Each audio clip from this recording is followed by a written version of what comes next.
Hola, estimados y estimadas estudiantes. Soy el profesor Pablo Castillo y en esta ocasión vamos a trabajar las políticas de gobierno de tres presidentes. ¿Ya? Uno de ellos, Eduardo Frei Montalva, que va desde el año 1996 al año 2000, luego del presidente Ricardo Lagos del año 2000 al año 2006 y la primera presidenta mujer de la historia de Chile, Michelle Bachelet, que va desde el año 2006 al 2010. Así que los invito a prestar atención, tomar apuntes en lo que más les parezca interesante y sobre todo hacer algunas preguntas para que a la clase siguiente sincrónica las podamos resolver. Gracias. El gobierno del presidente Eduardo Frei Ruiz-Tagle, a diferencia de Patricio Aylwin, su antecesor, va a centrar sus ejes en el concepto de calidad. ¿Ya? Recordemos que Aylwin estaba más centrado en la equidad. Una vez mejorada la cobertura y condiciones mínimas, se inicia un proceso de reforma educativa con el objetivo de mejorar la calidad del sistema en su conjunto. ¿Cuáles van a ser los ejes de esta política, de esta nueva política de reforma? Ya recordemos que la primera gran reforma de la educación chilena fue realizada por su padre, ¿ya? En la década de los 60. En este caso, los ejes fundantes van a ser una intensa actividad estatal en la implementación de múltiples programas. ¿Ya? Sobre todo estos programas fueron denominados MESE básica y media, ya que justamente tenía que ver con el mejoramiento de la calidad educativa. También existieron programas de nivelación y alfabetización de adultos, en el cual había habido un rezago desde los años 80, un apoyo económico a las escuelas con peores resultados, SINCE, ya sigue esa política de apoyar a las escuelas más deficitarias en los resultados a partir de ayuda económica directa. Uno de los puntos más importantes para nuestra profesión es que se mejoran las condiciones laborales con la vigencia y puesta en práctica del estatuto docente, ¿ya? Siendo una de las pocas profesiones en Chile que contamos con un resguardo legal en nuestras funciones. En este estatuto docente, que lo invito a revisarlo, se establecen cuáles son nuestros deberes y derechos como profesor, quienes pueden ejercer la labor de profesor. Eh, es bastante interesante. Ahí se plantea también el tema del trabajo de las horas, hora autónoma, las horas de descanso. Así que debiese ser un tema importante para que ustedes pudiesen reflexionar. Sin duda uno de los cambios más trascendentales que involucra la jornada escolar completa, o sea, en la reforma de Frey fue la creación de la jornada escolar completa. Ya pasamos de tener en la escuela solamente clases por la mañana o clases por la tarde a tener un sistema extendido. ¿Ya?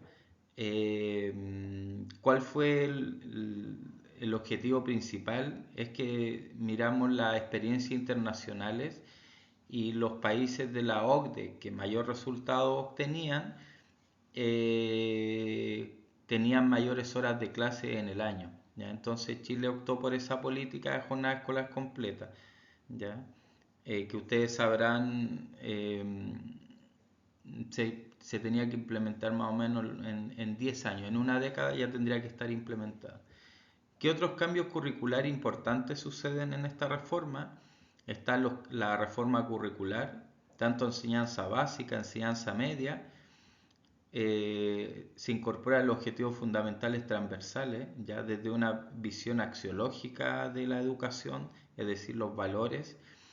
Ciertos valores tendrían que ser impulsados desde la escuela, ¿ya? El valor del respeto, la solidaridad, valor de la ciudadanía, que podríamos decir que habían quedado un poco rezagados hasta antes de esta reforma o simplemente no estaban presentes.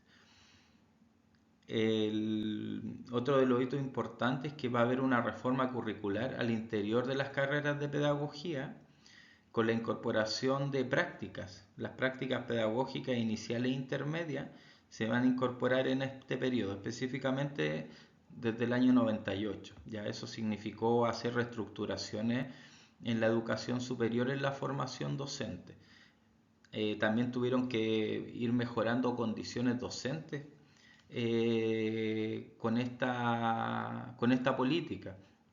Ya que sin ir más lejos, es la época donde a los profesores de aula se les becó, a muchos de ellos, para que pudieran hacer pasantías, tanto nacionales como internacionales. ¿Qué otros cambios normativos tendientes a la calidad podemos mencionar? Está el proyecto experimental de acreditación de la calidad de la educación superior. Ya por primera vez se comienza a entablar esta idea de que las universidades tienen que someterse a sistemas de evaluación y paralelamente a ello se incorpora el programa de mejoramiento de la calidad y equidad en la educación superior, los MESESUB, ya que son aportes directos del Estado que entregan a las universidades, principalmente del Consejo de Rectores, ya, tanto estatales como particulares subvencionadas, por así decirlo. No tenemos que olvidar que en cada reforma existen objetivos políticos que están a la base. En este caso, los objetivos políticos de esta reforma tenían que ver con construir una ciudadanía más activa, ¿ya? A partir de un enfoque de participación, ¿ya? Fomentando desde las bases y luego ir subiendo los siguientes niveles hasta llegar a la fase de decisiones políticas o electorales. Está la promoción y el ejercicio de los derechos humanos y los valores democráticos, libertad, igualdad, fraternidad, a la base, sin duda. Y está la obtención de competencias para la inserción de los jóvenes en el mundo laboral.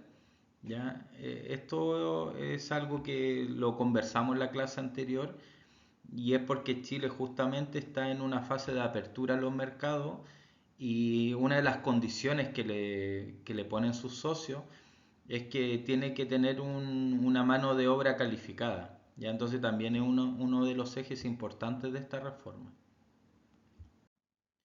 Como todo proceso educativo no es neutral, esta reforma tampoco lo fue.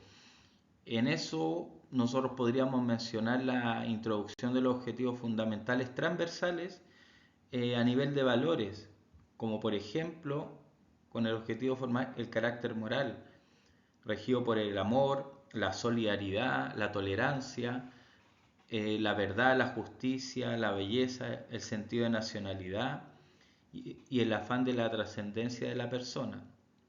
Eso en cuanto a valores. En cuanto a actitudes, tenemos el autoconocimiento, el desarrollo de la autoestima, la autonomía, autonomía moral, autodisciplina, capacidad de diálogo y participación democrática, respeto por las normas de convivencia y compromiso crítico con la realidad social. Por otra parte, los contenidos mínimos obligatorios que se declaran en esta reforma están desarrollados a nivel de competencias. Por lo tanto, el estudiante tiene que ser competente en analizar, interpretar y sintetizar información, resolución de problemas, comprensión sistemática de procesos y fenómenos, comunicación de ideas, opiniones y sentimientos de manera coherente y fundamentada, el trabajo en equipo, manejo de la incertidumbre y la adaptación al cambio. ¿Ya? Como ven, es un cúmulo de elementos morales, de competencia, que los profesores desde esa reforma no hemos tenido que hacer cargo a partir de nuestras planificaciones y en todas las áreas del currículum. ¿Ya? No es solamente un elemento para alguna asignatura, sino que es transversal, sea inglés, matemáticas, ciencia, educación física, arte, filosofía, historia. Todo el currículum está permeado por esta idea de construcción de un sujeto diferente, un ciudadano diferente. Si se dan cuenta, lo que se intenta cambiar con la introducción de estos nuevos valores es acabar con, primero, un problema de una ciudadanía pasiva y acrítica que había sido formada post dictadura. El segundo problema es que el nexo del ciudadano en la sociedad es un ser solamente como ente productivo e individual. ¿Ya? El concepto social como que se ha perdido. Entonces algo que la escuela tiene que rescatar.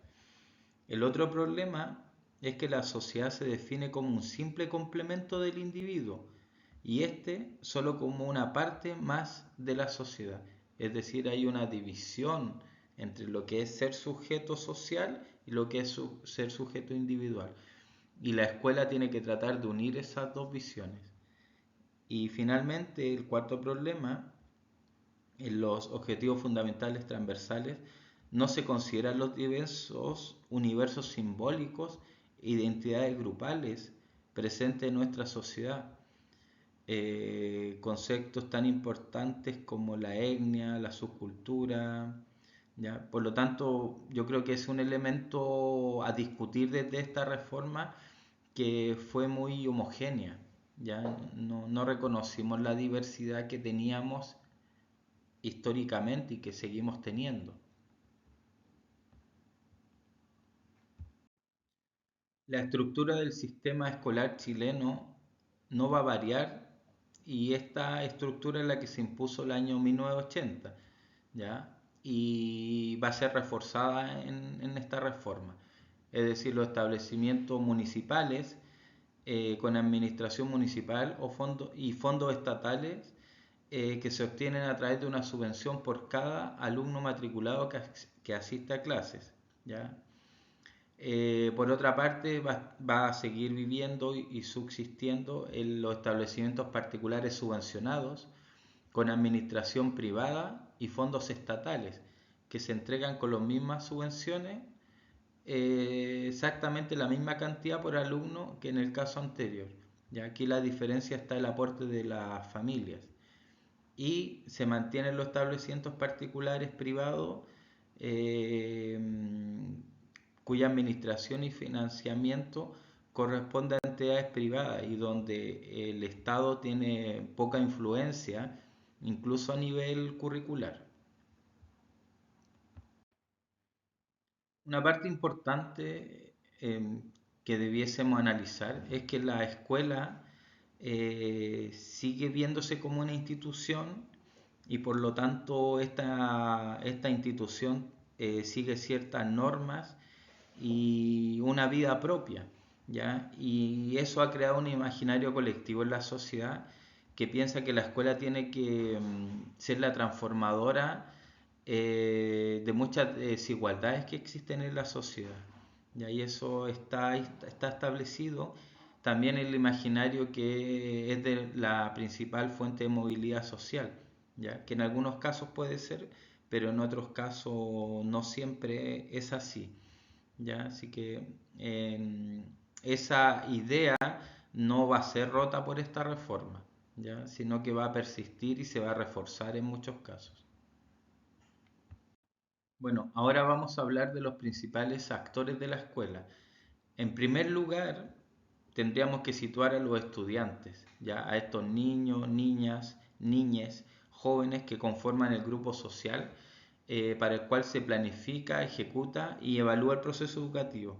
¿Ya? Ellos son los principales receptores de los diferentes modelos pedagógicos con los cuales se construye un proceso educativo, ya sea el PEI o sea las políticas externas que van llegando desde el ministerio. ¿Ya? Siempre hay que recordar que nuestros estudiantes están en un proceso de crecimiento, ¿ya? De crecimiento biológico, psicológico y social. Están descubriendo el mundo y están desarrollando su identidad, ¿ya? Así que tienen una fragilidad evidente y en la cual los profesores tenemos que ayudarle y la escuela tiene que ayudarle a construirse de la mejor forma. El otro gran actor somos nosotros, son ustedes, los profesores. Somos los adultos, los profesionales encargados de dirigir, motivar el proceso educativo de los estudiantes a partir de diversas estrategias didácticas, ¿ya? A partir de cómo plantea este ciclo de proceso de enseñanza, a partir de una buena preparación de la enseñanza, a partir de la creación de un ambiente propicio para el aprendizaje, a través de la enseñanza que permee el aprendizaje para todos los estudiantes, es decir, una visión bastante inclusiva de entender el proceso, y lo cual nos lleva a ser responsables profesionalmente en nuestro actuar, en nuestro decir. ¿Ya? Así que la función docente es compleja, es delicada, pero posee un potencial de transformación mucho más grande que el que nosotros creemos. Así que sigan adelante con su formación profesional, que todo lo que ustedes hagan para sí va a estar reflejado en los aprendizajes de sus estudiantes.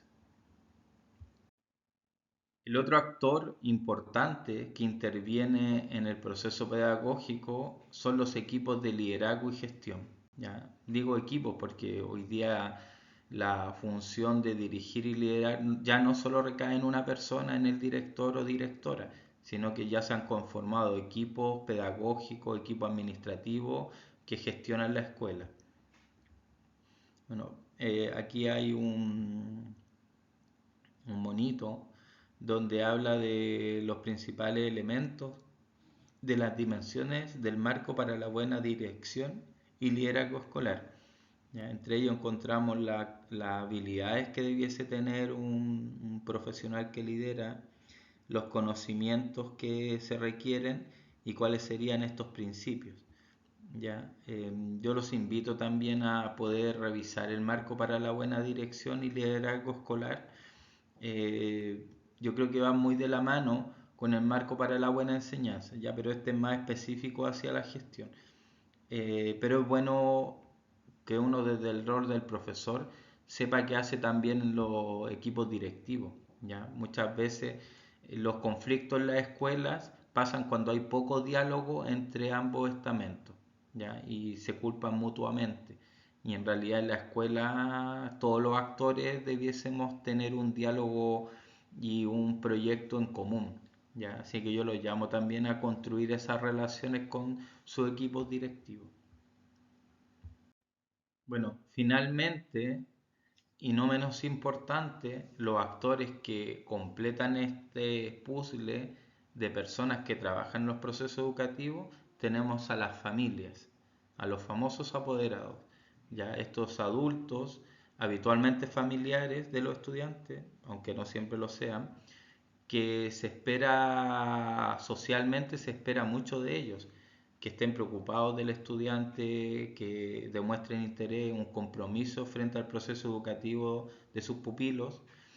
Normalmente mantienen una relación afectiva, económica y de poder frente a estos menores de edad, y constituyéndose en el contexto familiar donde se desenvuelven y desarrolla cada estudiante cuando no está en la escuela y con sus pares. ¿Ya? Hay mucha investigación al respecto de la importancia del apoyo de la familia en el proceso educativo, y yo creo que la escuela tiene que abrir espacios para que los apoderados puedan participar más activamente en la educación de sus hijos. Así que ahí hay una tarea pendiente que tiene que hacer la escuela. Por otra parte, tenemos la cantidad de profesionales de apoyo en educación que se han ido incluyendo las últimas décadas, especialmente los psicólogos, trabajadores sociales, psicopedagogos, eh, que atienden a estudiantes con problemas específicos. Aquí me faltó escribir la profesora de educación especial, sin duda que son vitales, sobre todo en proyectos de integración escolar en los PIE. Y tenemos a nuestros asistentes de la educación, que son técnicos que apoyan el trabajo docente, ya sea en parvularia como también en básica. Ahora pasamos al gobierno de Ricardo Lagos Escobar, del año 2000 al 2006. Entre las principales políticas educativas que va a establecer este gobierno se profundizan los esfuerzos que ya habían sido trabajados en la reforma educativa, ya principalmente en mejorar la calidad y equidad de la educación. Se van a crear las nuevas bases curriculares para la educación parvularia, que había quedado olvidada en la anterior reforma. ¿Ya? Se aumenta la cobertura en prebásica, ¿ya? Aunque no sigue siendo, aunque hasta el día de hoy no sigue siendo obligatoria, pero sí se aumenta sobre todo en los sectores más marginales de la población, ya Junji, Integra, entre otros. El proceso de la jornada escolar completa se masifica y se va a extender los plazos que se habían pensado. Ya de 5 años pasaron a 5 años más, es decir, una década íbamos a tardar en implementar toda la jornada escolar completa, sobre todo por el tema de espacio, ya que las escuelas necesitaban mucho más espacio, no solamente salas, sino que también tenían que tener otras condiciones. Se incorpora, y esto es muy importante de la década del año 2000, eh, van a nacer toda una perspectiva de incorporar las TICs en educación. ¿Ya? Esto llevó a crear la red de enlace que se masifica en escuelas y liceos de todo Chile, lo cual va a incluir la capacitación docente. ¿Ya? Educativamente yo creo que es uno de los grandes logros que se van a obtener en este periodo. En cuanto a la focalización de recursos, ¿se acuerdan que hablamos de las P900? Esas dejaron de existir y luego se habló de los liceos para todos, ¿ya? Que fue un apoyo focalizado económicamente para evitar la deserción escolar principalmente, ¿ya? Y los liceos para todos involucraba que a los estudiantes en riesgo de repitencia o de deserción se le entregaba un dinero para que pudiesen asistir, comprar materiales, tener colaciones. Ya es un apoyo directo al estudiante y a la familia del estudiante que se entregaba. El programa de educación y capacitación permanente Chile Califica nace en esta época. ¿Ya? Es muy interesante porque se incorpora el Ministerio del Trabajo en conjunto con el Ministerio de Educación, siguiendo esta lógica que ya le he mencionado, donde es necesario tener mano de obra calificada. ¿Ya? Entonces, según los catastros de la época, existían muchos trabajadores que no contaban con estudios formales y el Chile Califica les proporcionaba en 1 o 2 años poder cumplir la educación básica y la educación media. Y todo eso era financiado eh, a partir del Ministerio del Trabajo, ¿ya? Es decir, eran cursos gratuitos para trabajadores.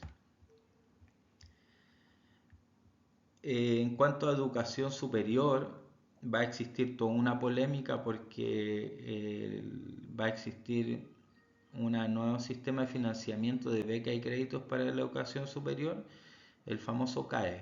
¿Ya? El CAE desde esta fecha, y es cuando la banca eh, otorga créditos a estudiantes universitarios. Hasta antes del CAE, hasta antes del año 2000, los que estudiamos antes de esa fecha, estudiamos con crédito universitario, ya crédito que entregaban las propias universidades. Por lo tanto, nosotros somos deudores de las universidades donde estudiamos. En el caso del CAE, los estudiantes que accedían a este dinero para estudiar pasaron a ser deudores del banco, ¿ya? Y con tasas de interés mucho más altas que los créditos de fondo solidario que entregaban las universidades. Dentro de otras políticas de gobierno de Ricardo Lagos, está la ley de acreditación de la calidad de la educación superior. Ya se crea la CENAP y la CONAP. La CENAP es la encargada de evaluación de carreras de pregrado y la CONAP de carreras de posgrado. ¿Ya? En cuanto a incentivos para el estudio, se crean las becas Nuevo Milenio específicamente para la educación superior técnica, llámese centro de formación técnica o institutos profesionales. un hito histórico es que la educación obligatoria se va a extender a 12 años, es decir, toda la básica más la media. Aquí hay una cita interesante sobre la reforma en el aula. En esta etapa queremos poner toda nuestra atención en lo que ocurre en el aula. El desafío siguiente es cambiar las prácticas escolares de enseñanza y evaluación de aprendizajes. Lagos 2001. También van a existir incentivos y estrategias para mejorar la calidad. Se va a desarrollar la asignación de excelencia académica, que es entregada por el CPIP. Esta excelencia académica consistía en una evaluación, en una prueba pedagógica y disciplinar voluntaria que cualquier profesor puede dar, y si era bien evaluado significaba un aumento de tu sueldo, ya un bono. A la vez, si era muy bien evaluado, tú podías ser invitado a la red de maestros de maestros, ¿ya? Y esta red eh, tenía un financiamiento donde se podían reunir, hacer actividades, y que luego esa red de maestros van a pasar a ser muchos de ellos los evaluadores pares para los procesos de evaluación docente. Está el comienzo de la evaluación docente, partió tímidamente la evaluación docente con una prueba de conocimiento disciplinario específico el año 2004, se hizo una prueba, fue voluntario, y el colegio de profesores le puso bastante oposición al tema, ya que el que se evaluaba y salía mal evaluado a la segunda vez ya podía salir del sistema, ya entonces fue bastante cuestionado aquel hecho. Luego igual se impuso, por cierto, ya desde el año 2006 en adelante, la evaluación docente ya ha estado instalada.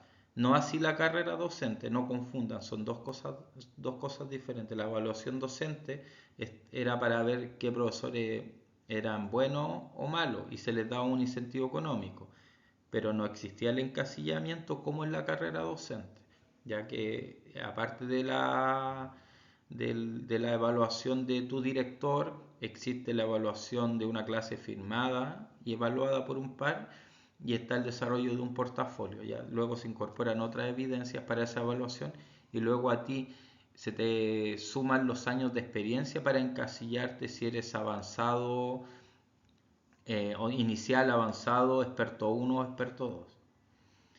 Hay una revalorización de las pruebas estandarizadas. El CINCE para los aprendizajes, y la prueba de actitud académica en esta época va a ser reemplazada por la PSU. Bueno, todos sabemos la historia de las pruebas y que ya llevamos como en la quinta o sexta prueba en las últimas décadas.